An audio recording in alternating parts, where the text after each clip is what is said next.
네, 여러분 반갑습니다.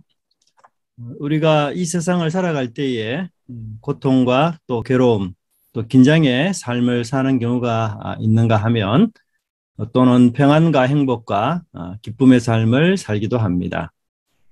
그리고 대부분의 사람들은 긴장의 삶보다는 평안의 삶, 그리고 고통의 삶보다는 행복한 삶을 원하는 것이죠. 하지만 우리가 인생을 조금 더 깊이 들여다보면 긴장의 삶이 반드시 나쁜 것도 아니며 또한 평안의 삶이 반드시 좋은 것도 아니라는 것을 알 수가 있습니다. 직장을 잃거나 또는 사업이 풀리지 않거나 사랑하는 이와 헤어지거나 혹은 가정에 갑작스러운 불행이 닥치는 삶 속에서도 오히려 더욱 하나님께 기도하면서 겸손한 마음으로 살아가는 경우가 있는가 하면 반대로 평안하고 형통한 삶이 오히려 우리를 나태하게 만들 뿐 아니라 마음을 교만하게 하여 하나님의 말씀을 믿지 않고 또 자신의 능력과 소유를 의지하는 악한 자로 살아갈 가능성도 있는 것입니다. 이 말은 인생의 내리막길이 때로는 신앙의 오르막길이 될 수도 있고 반대로 인생의 오르막길이 때로는 신앙에서 내리막길이 되는 경우도 있습니다.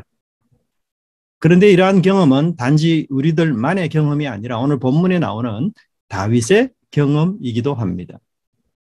사무엘상 24장에서 다윗은 자신을 죽이려던 사울을 죽일 수 있는 절호의 기회를 만납니다.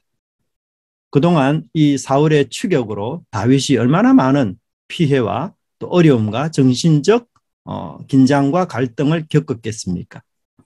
도망하면서 살아야만 하는 이 다윗의 삶이 얼마나 처량하고 고달팠겠습니까? 그런데 마침 엔게디 동굴에서 다윗은 사울을 죽일 수 있는 절호의 기회를 붙잡게 됩니다. 지난 몇 년간의 이 도피 생활을 끝낼 수 있는 천금의 기회를 잡은 것이죠. 또 이 억울함과 오해를 한꺼번에 해결하고 끝장낼 수 있는 그 기회였던 것이었습니다. 하지만 다윗은 사울을 죽이는 것을 포기합니다. 그는 하나님의 주권을 믿고 도망자의 삶을 계속 살기로 작정한 것입니다. 그에 있어서는 이 인생의 내리막길이고 고난이고 도망자의 삶이지만 오히려 신앙적으로 본다면 오르막길의 삶을 살고 있는 것이죠. 원수까지도 용서하는 최고의 믿음을 발휘하고 있는 것입니다. 하지만 문제는 다윗이 이런 놀라운 이런 신앙이 다른 상황, 다른 사람에게도 계속 이어질까요? 그 믿음이 변하지 않을까요? 오늘 본문 25장을 보면 그렇지 못한 다윗의 모습을 보게 됩니다. 사실 25장에서 다윗은 인생의 오르막길을 맞이하게 됩니다. 사울의 추격이 없는 평안한 삶을 살게 되는 것이죠. 하지만 반대로 신앙적으로는 그는 내리막길을 가게 되는 것을 발견하게 됩니다. 24장에서 다윗은 올라가는 신앙인이라고 한다면 25장에서 다윗은 내려가는 신앙인이라고 말할 수 있습니다. 즉 24장에서는 악을 선으로 갚는 신앙인이라고 한다면 25장에서는 이 악을 도리어 악으로 갚는 불신의 모습을 다윗이 드러내고 있습니다. 제가 지난번 강의 때에 25장은 24장과 26장을 함께 보아야 한다라고 말씀을 드렸습니다. 24장, 25장, 26장은 쉽게 말하면 샌드위치 구조로 되어 있는 것이죠. 24장은 다윗과 사울, 그리고 25장은 다윗과 나발, 그리고 26장은 다시 다윗과 사울의 관계를 조명해주고 있습니다. 그런데 이 세 장에 나오는 주제가 공통적인데요. 다윗이 원수를 죽이려다가 살려주는 이 부분이 전부 공통적으로 걸려 있습니다. 사실 25장에 나오는 나발의 얘기도 26장과 24장에 나오는 사울과 유사한 패턴을 가지고 있음을 저자는 문학적 기법을 통해서 우리에게 설명해 주고 있는데요. 25장에 나오는 나발이 24장과 26장에 나오는 사울과 얼마나 닮은 꼴인지 심지어 이 나발의 운명도 마침내 사울에게 그대로 적용되는 그런 패턴을 가지고 있습니다. 그렇다면 이 나발과 사울의 공통점이 도대체 뭘까요? 한 세 가지를 볼 수 있는데요. 첫째는 나발과 사울은 다윗을 있는 그대로 받아들이지 않습니다. 사울 역시 하나님께서 그의 왕권을 이미 박탈하셨다는 것을 사무엘을 통해서 알고 있지만 그는 계속해서 다윗을 죽임으로써 하나님의 목적을 좌절시키고 자신의 왕권을 유지하려고 합니다. 나발 역시 다윗을 도망친 노예로 취급하고 있다는 사실입니다. 두 번째 공통점은 이 두 사람은 모두 다윗의 문제와 관련해서 주변 사람들로부터 소외를 당하고 있다는 사실입니다. 사울은 이미 알려진 바처럼 자기 아들 요나단으로부터 또는 자기 딸 미갈로부터 심지어 자기 지파의 신하들까지도 소외당하고 있는 것입니다.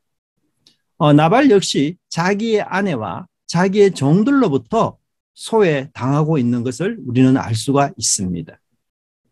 셋째, 잔치를 연결시키고 있는데요. 나발이 왕 같은 잔치를 그의 집에서 베풀었다라고 말함으로써 그를 왕인 사울과 연결시켜주고 있습니다.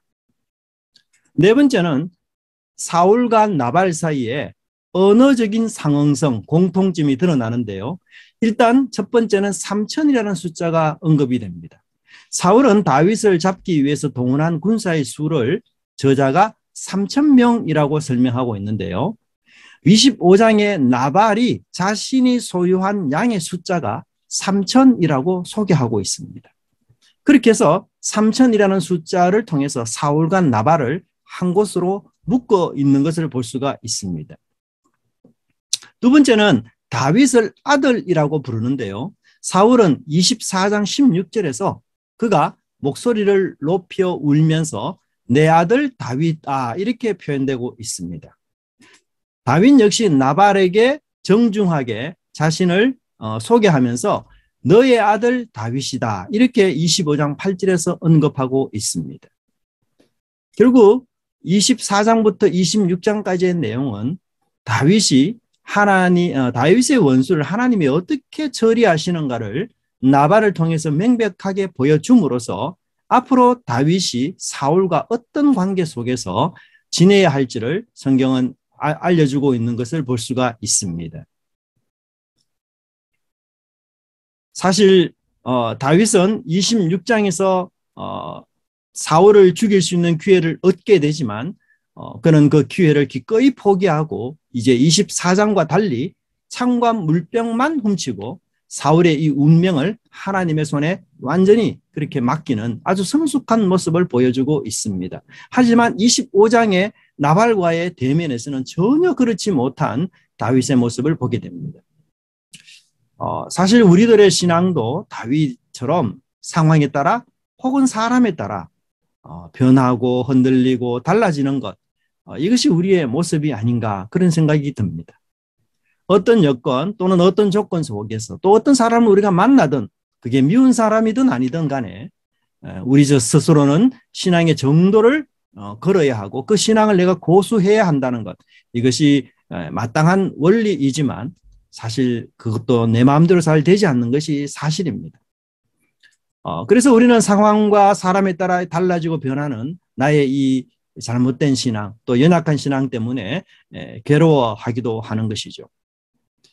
하지만 다윗은 이 아비가일이라는 지혜로운 여인을 통해서 무력과 폭력에 물든 그의 심령이 다시 여호와의 사명으로 재무장하는 신앙으로 회복되었다는 사실을 25장에서 저자는 알려주고 있습니다. 악을 악으로 갚으려는 이 위기 속에서 신앙의 여인 아비가일을 통해서 선으로 악을 갚는 이 역전이 일어난 것입니다. 오늘 본문을 통해 우리 인생도 지혜로운 인생으로 그리고 악을 선으로 갚는 인생으로 회복되고 역전되는 그런 은혜가 있기를 바랍니다. 사건은 어떻게 시작이 되었습니까? 다윗이 나발의 양털을 깎을 때에 그에게 사람을 보내어서 나발에게 음식과 돈을 요구했습니다. 다윗이 나발에게 음식과 돈을 요구하는 명분은 무엇입니까? 7절의 말씀에 보면 다윗이 나발의 재산을 지켜주고 보호해 주었기 때문이라고 설명하고 있습니다. 이스라엘에서 양털을 깎는 계절은 봄으로서 큰 축제가 열리는 기간입니다. 이때에는 양의 숫자를 헤아리고 양을 돌보는 목자에게 그동안 수고했다라고 수고비를 주고 보상해주는 그런 축제의 기간입니다. 다윗은 물론 목자로서 수고한 것은 아니지만 이 양을 해치는 짐승들을 막아주고 심지어 도적들이 양을 훔치지 못하도록 지켜주었습니다.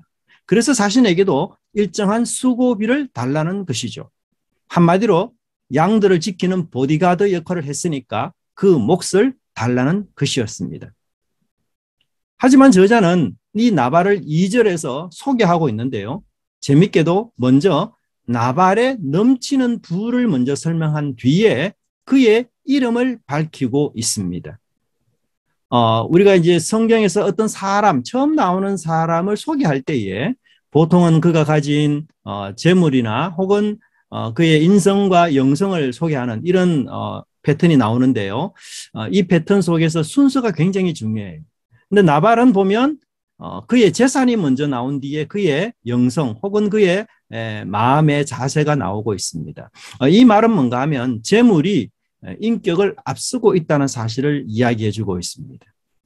그의 삶은 재물에 의하여 정의가 내려지고 재물을 지키기 위해서 사는 사람이며 또한 재물의 지배를 받고 살아가는 사람임을 암시하고 있습니다.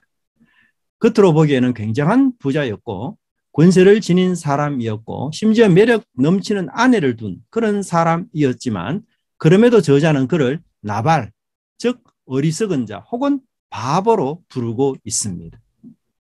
그는 부자였지만 예의 없는 사람이었고 물질은 많았지만 자신만을 위해서 사는 그런 사람이었습니다. 그래서 3절에 완고하고 행사가 악하다라고 기록하고 있습니다.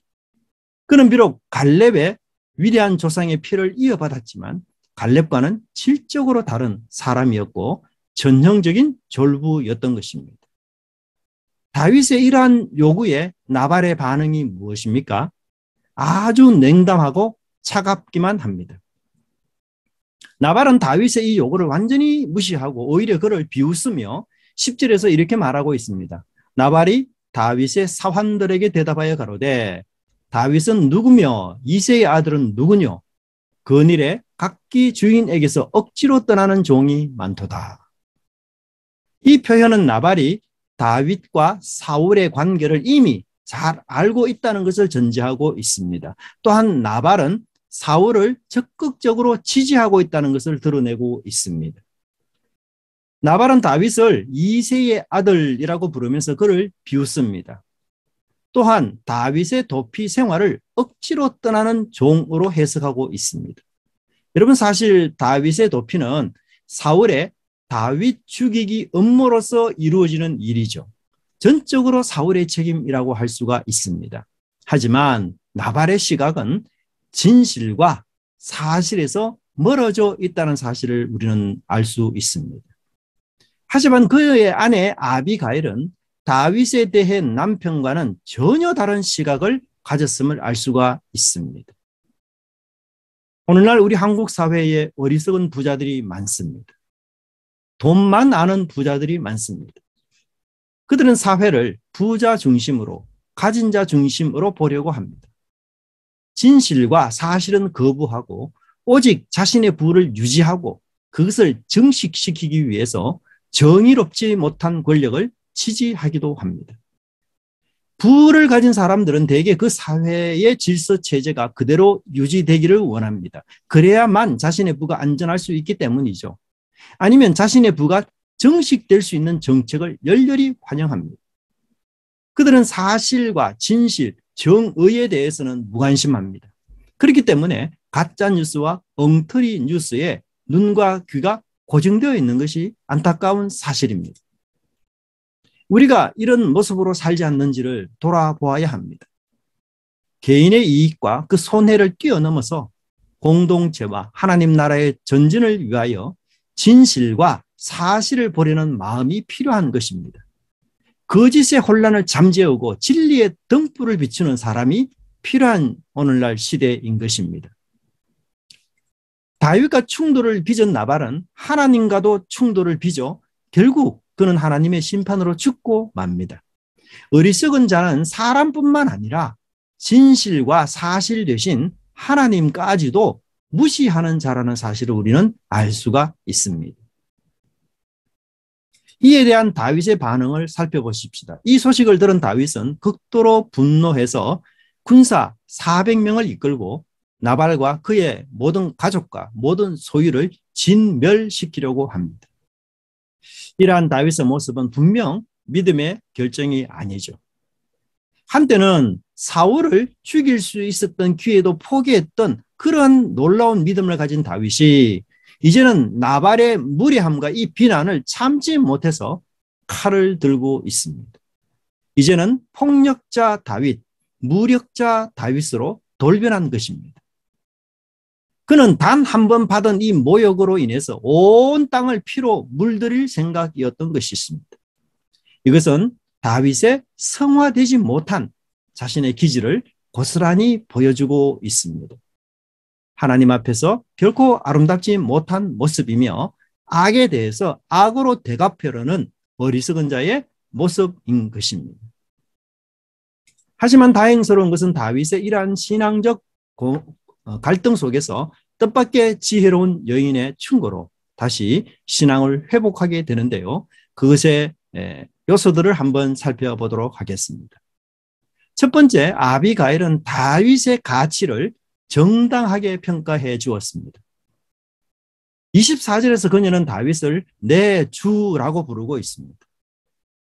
우리가 오늘 성경 본문을 25절부터 읽었는데요. 이 아비가일의 입에서 굉장히 많이 자주 나오는 단어가 뭔지 아세요? 내 주, 주여라는 단어입니다. 무려 이 단어를 24번이나 묘사하고 있습니다. 짧은 구절에 아비가일은 할 수만 있으면 주여라는 단어로 다윗을 계속해서 부르고 있음을 볼 수가 있습니다.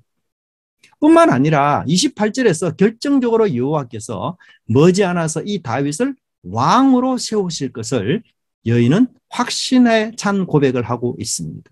그 말은 아비가일은 지금 다윗의 가치를 정당하게 인정해주고 있다는 사실입니다.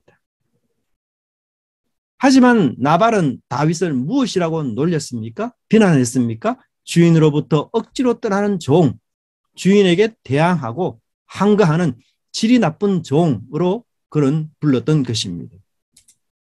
사실 다윗은 나발에 대해서 최대한의 예의를 갖추어 다가갔습니다. 나발을 향해서 자신을 낮추면서 아들이라는 표현을 사용하면서까지 그렇게 다가갔던 것이죠. 하지만 나발은 자신의 부를 믿고 그 다윗을 아주 무리하게 대하며 다윗을 빈정대며 그의 인격과 존재를 전적으로 무시하고 모독해 주었던 것입니다. 하지만 아비가일은 이 다윗의 진정한 정체와 그의 가치를 인정해 주었습니다. 지금은 비록 사울 왕에게 쫓겨다니는 아주 비참하고 초라한 삶을 살고 있지만 하나님께서 당신을 기름 부어 왕으로 세우기로 작정한 분이기 때문에 결코 나발처럼 못된 종이나 악한 종이 아니라는 사실입니다. 사실 우리는 많은 사람들과 함께 살아갈 때에 남들의 평가로부터 자유로울 수 없고 또한 남들의 평가를 우리는 의식하지 않을 수가 없습니다. 그리고 주위 사람들이 항상 나를 긍정적으로만 좋은 말로만 평가하지 않습니다.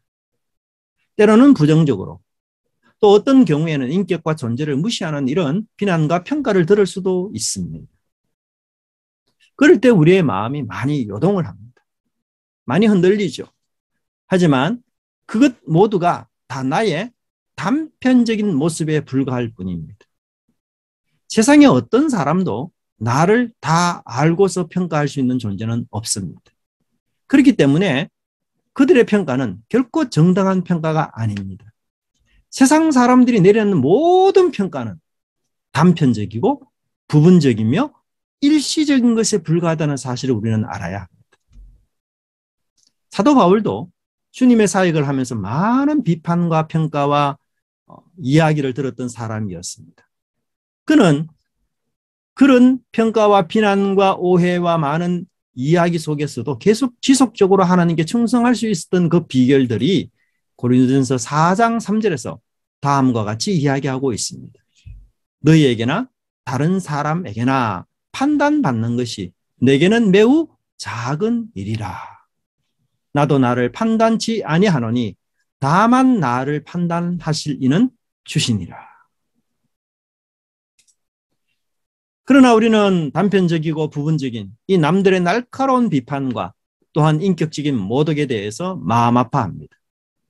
또 그런 말을 우리가 얼마나 오랫동안 깊이 묵상하는지 앉으나 서나 밥 먹을 때에도 잘 때에도 그런 말들을 묵상하여 우리 스스로를 찌를 때가 많습니다. 여러분의 자존심이 짓밟히고 또는 무시당할 때가 있습니까? 여러분은 그런 것들에 대해서 나를 다 알지 못해서 그렇다라고 생각하셔야 합니다. 물론 내가 고치고 바뀌고 변화해야 될 부분이 있을 수 있습니다. 하지만 상대의 비난의 말에 나 자신을 정의하거나 규정하지 않도록 해야 한다는 것입니다. 도리어 여러분은 하나님이 여러분을 어떤 존재로 여기고 계시는지를 묵상해야 할 것입니다. 그들이 하는 그 비난의 말에 여러분의 마음이 흔들리지 않도록 해야 할 것입니다. 그런 말에 우리가 현혹되어서 감정이 폭발하고 분노하고 폭력적이 될 필요가 전혀 없습니다. 목소리를 높일 필요가 없으며 싸울 필요가 없다는 것이에요.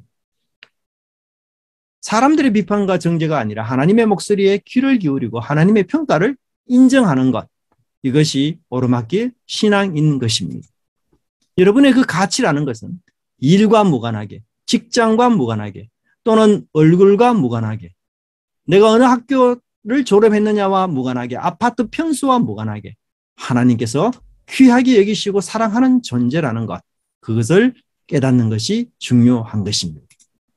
하지만 다윗은 이 나발의 말 속에 숨어 있는 거짓과 참된 것, 잘못된 말과 바른 말을 분별할 수가 없었습니다. 사단의 말과 하나님의 말을 그는 구분할 수 없었던 것입니다. 그는 그 나발의 악한 비평에 가슴 깊이 꽂혔고 그 나발의 비진리에 자신의 마음을 송두리째 흔들리고 말았습니다. 다윗은 마침내 감정이 폭발하여 이성을 잃어버리고 순간적으로 폭력자로 돌변했던 것입니다. 그래서 그는 혈기를 부리며 깡패처럼 조폭처럼 행동하게 되었던 것입니다. 사랑하는 성도 여러분, 나발과 같은 말 때문에 분노가 나고 힘이 들고 상처가 됩니까? 인정받지 못했다고 힘들어하지 마십시오. 여러분을 무시한다고 분노하지 마십시오. 여러분 자존심 상하는 말 들었다고 삐지지 마십시오. 우리는 옳지 못한 비판과 판단을 수용하기 때문에 너무나 많은 상처들을 받고 있을 때가 있습니다. 나 상처받았네, 너 상처받았네, 이런 것이 우리 모습이 아닌가 생각이 듭니다. 그럴 때일수록 여러분 하나님의 음성을 사모하시고 하나님이 여러분을 어떻게 가치를 인정하고 존중하는지를 생각하십시오. 그리고 나를 폭력자로 또는 분노자로 만드는 이 악의 미끼를 과감하게 무시하시기를 바랍니다.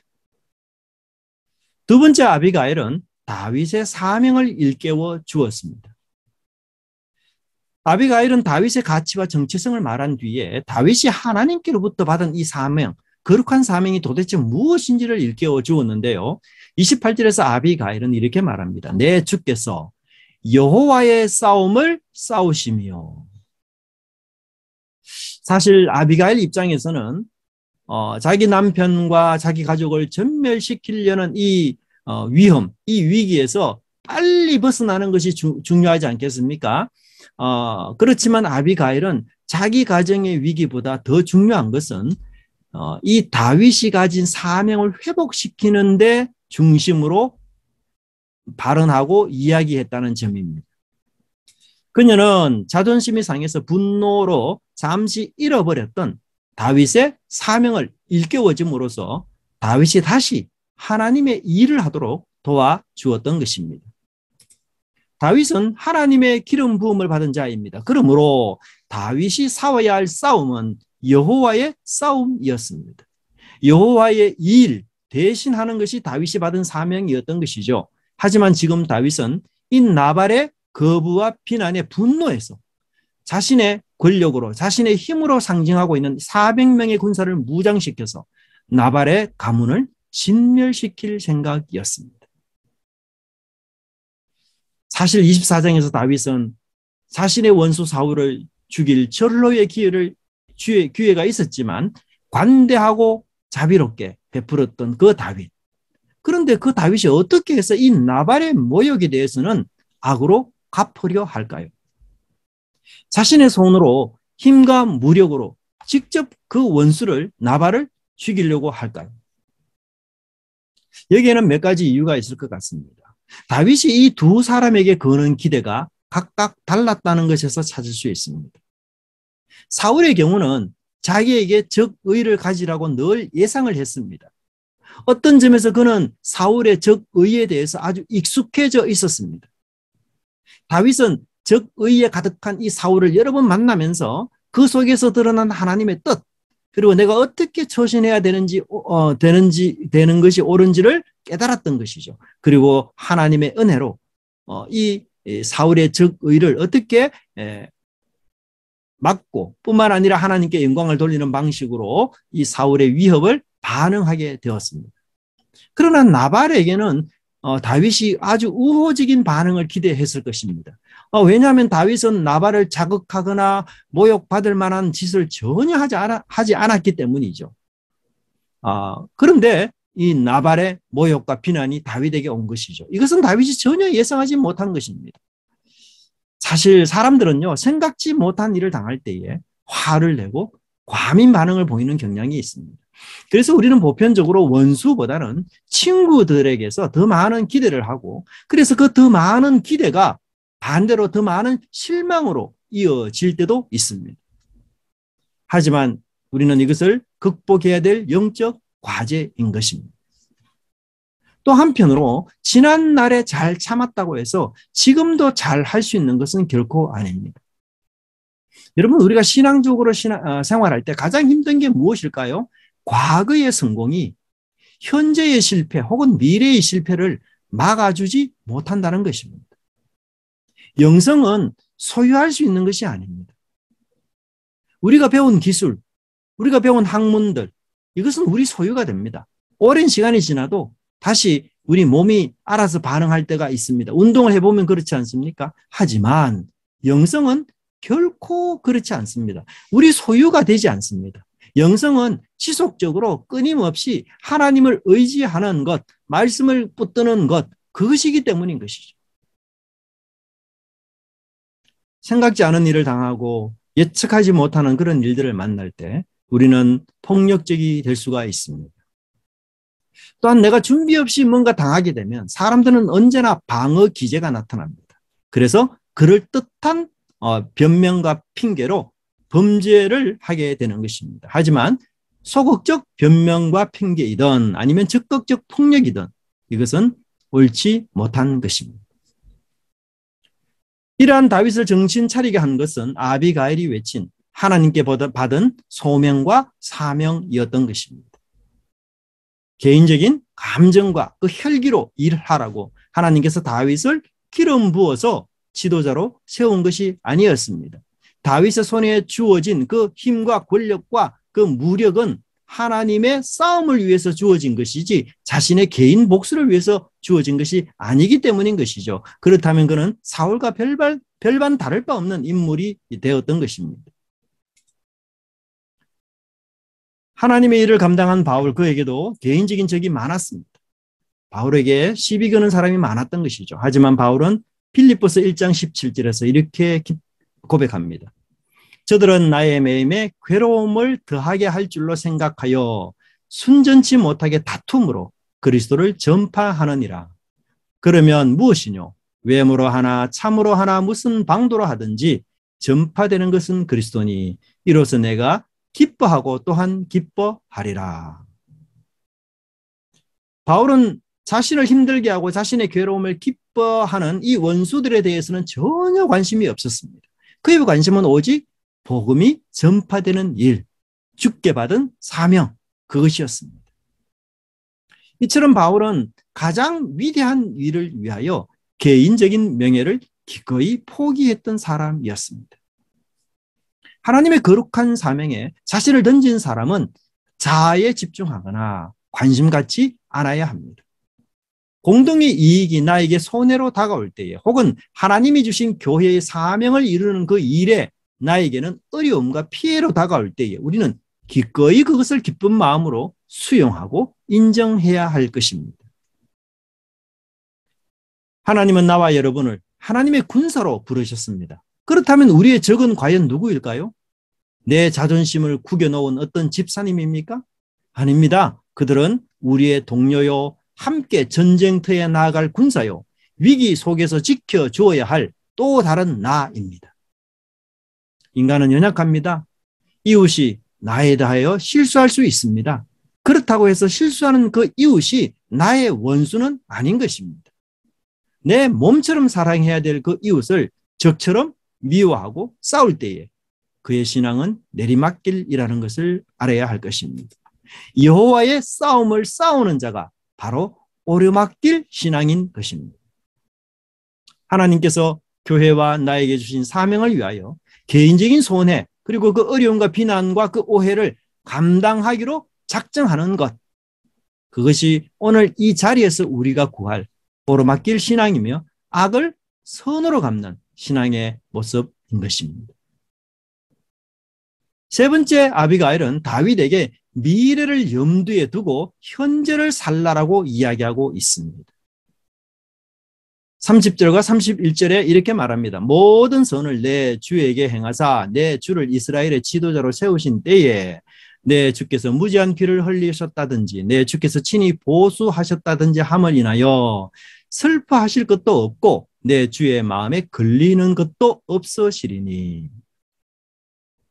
하나님은 다윗을 이스라엘의 위대한 왕으로 부르셨습니다. 아직 이루어지지 않는 미래의 일이지만 다윗은 분명 미래의 왕이 될 것입니다. 그런데 지금 이 순간 격분과 분내에 사로잡혀서 사람을 죽인다면 미래의 왕이 된 이후에 그는 어떤 평가를 받게 될 것입니까? 자신의 백성을 죽인 왕이라는 오명, 다윗은 무지한 피를 흘린 사람이라는 것, 여호와를 의지 않고 자신을 위해서 보복한 사람, 자신의 손에 쥐어진 이 힘으로 자신의 원수를 해치는 사람, 이런 수치스러운 오명을 남겨서는 안 된다는 것, 이것이 바로 아비가일의 말이었습니다. 미래를 바라보며 현재를 살라라는 것이 아비가일의 조언이었습니다. 오늘날 많은 사람들은 순간적이고 찰나적으로 살려고 합니다. 그래서 많은 정치인들, 많은 지도자들이 뒷조사를 하면 너무나 많은 비리들이 나옵니다. 병역 문제, 국정 문제, 부동산 투기 문제, 뇌물 문제. 미래를 바라보며 현재를 사는 준비된 사람이 없다는 것, 이것이 오늘 우리 사회와 공동체의 아픔이며 비극인 것입니다. 이것이 우리 사회만 갖고 있는 문제가 아니라 우리 교회의 문제이기도 하고 심지어 나의 문제이기도 합니다. 미래를 준비하는 마음 없이 현실의 삶에만 집착하여 살아가는 그리스도인들이 많습니다. 교회의 재정 약화나 교인의 수가 적어지는 것, 그 교회의 분명한 불행이죠. 하지만 아비가일처럼 지혜롭고 총명한 그리스도인들이 적어지고 있다는 것, 미래를 준비하는 마음으로 현재를 살아가는 참된 신앙인들이 점점 사라지고 있다는 것, 이것이 더욱 큰 교회의 불행이며 재앙인 것입니다. 맑은 물인지 아닌지를 아는 비결은 그 물속에 어떤 물고기가 사는지를 보면 압니다. 일급수에 사는 물고기, 산천어, 버들치, 열목어, 이들이 살고 있으면 그 물은 마실 수 있는 1급수 물입니다. 하지만 물이 오염이 되어서 3급수로 떨어지게 되면 그곳에는 붕어나 잉어가 살게 되고, 그리고 그 물은 마실 수 없습니다. 우리가 순간적으로 살려야 하기 때문에 지금 이 순간만 모면하면 된다는 생각을 하기 때문에 뇌물을 받을 수도 있고 편법을 묵인할 수도 있고 이 편이 될 수도 있고 저 편이 될 수도 있고 이런 말도 할 수 있고 저런 말도 할 수 있는 것입니다. 사탄으로부터 시험받으신 예수님을 보십시오. 사탄은 천하 만국의 모든 영광을 일시적으로 예수님께 보여주면서 만일 내게 엎드려 경배하면 이 모든 것을 너에게 주리라 라고 유혹했습니다. 실제로 사탄은 천하 만국의 주인입니다. 그는 공중 권세 잡은 자로서 세상의 모든 영광을 마음대로 주관할 수 있는 권력과 힘이 있는 존재입니다. 세상은 사단의 것입니다. 사단의 소유입니다. 하지만 문제는 그것이 일시적이며 그 소유권이 순간적이라는 사실입니다. 예수님은 사단이 주는 그 현실적인 제안을 결코 받아들이지 않았습니다. 왜 그렇습니까? 미래의 영원한 주인이신 하나님이 계시기 때문에 그런 것입니다. 예수님은 사단이 제안하는 이 현실은 포기할진정 하나님이 주신 미래를 결코 포기할 수 없었던 것입니다. 예수님은 현실적인 천하만국의 영광이 아니라 십자가 후에 있을 영원한 하나님의 영광을 사모하신 것입니다. 예수님은 순간적인 것이 아니라 영원한 것을 선택하셨습니다. 아비가일의 충고를 들은 다윗은 왕이 될 때를 염두에 두면서 지금을, 현재를 살아야만 했습니다. 우리는 머지않아 모두 다 하나님 앞에 서야 할 사람들입니다. 그 때를 준비하며 현재, 지금을, 오늘을 살아가야 할 것입니다. 모든 것이 드러나는 그날, 그날에 부끄러움을 당하지 않는 자로 오늘, 지금 여기에서의 삶을 살아야 하는 것, 그것이 바로 올라가는 신앙인의 모습인 것입니다. 네 번째, 마지막으로 아비가일은 다윗의 원수는 하나님이 친히 처벌하실 것이라고 말하고 있습니다. 그렇다면 다윗이 할 일이 무엇입니까? 자비를 베푸는 일입니다. 다윗은 사실 자신의 원수에게 자비를 베푸는 일을 절교했습니다. 그는 사울에게 자비를 베풀면서 이렇게 말합니다. 26장 24절에 오늘날 왕의 생명을 내가 중히 여긴 것 같이 내 생명을 여호와께서 중히 여기셔서 모든 환난에서 나를 구하여 내시기를 바라나이다. 남에게 자비를 베푼 사람은 하나님의 자비를 받을 수 있습니다. 시편 18편 25절에 자비한 자에게는 주의 자비하심을 나타내시겠다. 여러분, 우리가 원수를 향하여 자비를 베풀 때에 하나님은 인간의 자비가 아니라 하나님 자신의 자비를 우리에게 넘치게 부어주겠다고 약속하고 있습니다. 물론 우리가 남에게 자비를 베푸는 것, 어떤 의미에서 우리의 의무이기도 하죠. 하지만 하나님께서는 자비한 자에게 하나님의 자비하심을 보이셔서 우리로 하여금 이 각박한 세상 속에서 자비로운 삶을 살도록 계속해서 지속적으로 격려하시는 것입니다. 사실 하나님이 베푸시는 자비와 사람이 베푸는 자비를 비교해 볼 때 그 차이가 얼마나 크고 엄청나겠습니까? 인간이 베풀 수 있는 이 자비라는 것, 그것은 하나님이 베푸시는 자비에 비하여 너무 초라하고 작은 것이 아니겠습니까? 다윗이 원수 갚는 것을 하나님께 여러 번 맡기고 그들에게 자비를 베푸셨을 때 하나님은 다윗의 목숨을 여러 번 원수들의 손에서 지켜주셨던 것이었어요. 심지어는 마치 값진 보석을, 귀중한 물건을 이 비밀 금고에 넣어서 안전하게 보관하듯 하나님께서 다윗의 생명을 절대로 해치지 못하도록 철통 방어를 하고 계셨던 것입니다. 하나님이 지켜주시고 보호하시는 이 다윗을 누가 해칠 수 있으면 누가 손을 댈 수 있겠습니까? 오늘날 자비가 상실된 시대를 살아가고 있습니다. 남들에게 자비를 베푸는 일이 인색해지고 있습니다. 그 근거가 무엇인지 아세요? 모든 사람들이 다 자기 권리를 찾으려고 합니다. 권리를 찾으면 자비는 사라지게 돼 있습니다. 신호 대기 중에 있다가 신호가 바뀌어서 출발하는 중에 사고가 났어요. 10km도 되지 않는 이 속도 속에서 사고가 났는데 자비는 그냥 병원에 입원하고 난리를 칩니다. 어떤 찾을 수 있는 모든 권리는 다 찾아 먹겠다는 거예요. 시대가 더 악해집니다. 손해버리는 사람이 없습니다. 인내하려는 사람이 없습니다. 모두 자기 권리를 주장하는 일에 혈안이 되어 있습니다. 그래서 인류는 이 무정함, 무자비함의 공동 희생자가 되고 있는 것입니다.